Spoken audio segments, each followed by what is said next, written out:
Today we're going to show you how to install an ABS delete switch on your 350Z. This will help you break the tires loose easier when doing drifts and burnouts, so stay tuned.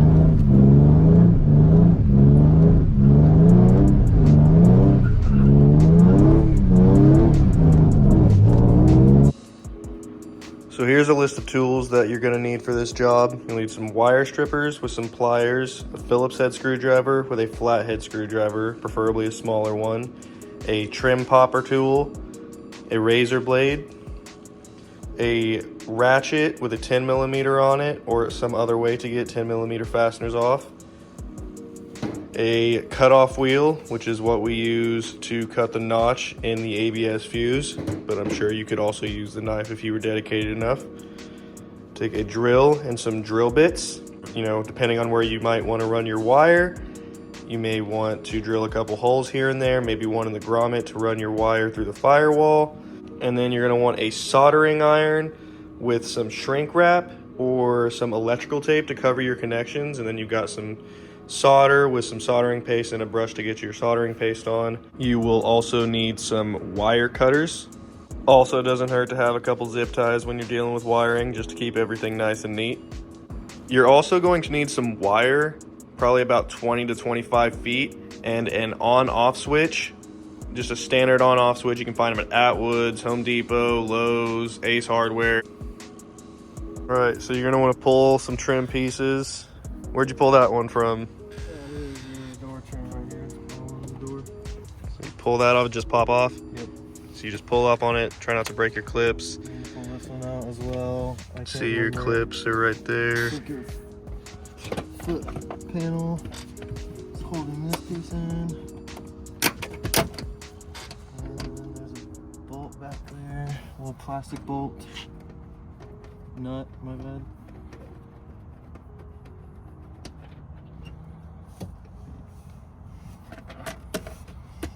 And you need to pull this piece off as well so you can run your switch right here. So there's some screws on this. There's your first one is right here on the left.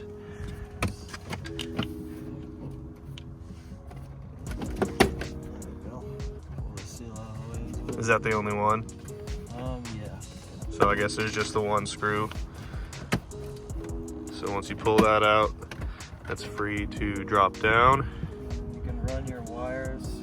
You'll run them through the firewall, through the passenger side, and run them through here. That way you don't have to make it look like shit in your engine bay. All right, so right now he's making a notch in his fuse box right here.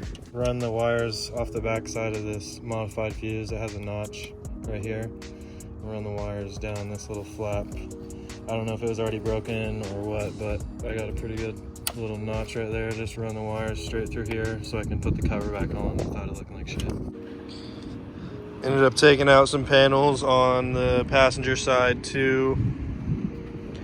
And now we are running that wire from the firewall to the other side of the car.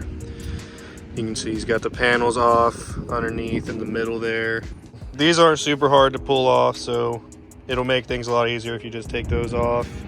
If you wanted to put it somewhere else in the dash, you could. You just have to run your wire somewhere else. So we got the wires ran to our switch here, on and off. For the ABS switch, I ran it through the middle of the dash here, right through here. And I just zip tied the wires up. Make sure you can't see them whenever you put all the plastic panels back up. It goes up through here, through this rubber boot here. I'm gonna run them to my fuse that I modified. I cut a notch in it right here, and these two terminals are bridged, and so you cut them and you'll run wire from this one on this side to this one on this side, and you'll have that switch in between so you can turn it on and off. The reason you don't just pull this whole fuse is because it uses this fuse link here to, for some reason the car won't start. I haven't looked into it too far. I'm gonna swap this fuse out and go ahead and put everything back together. so here's how you're going to modify your fuse. You're going to clip each of these connections in the middle, and then you want to solder them long ways like that to each other. Okay, so when I solder this, what I do is I kind of wrap it around both of these posts with the wire, and then I use some of this soldering paste right here. Use a brush to sweep it on, and then add some solder to my iron.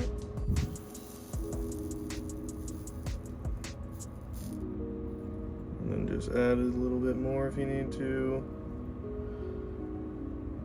Careful not to melt your plastic on your fuse.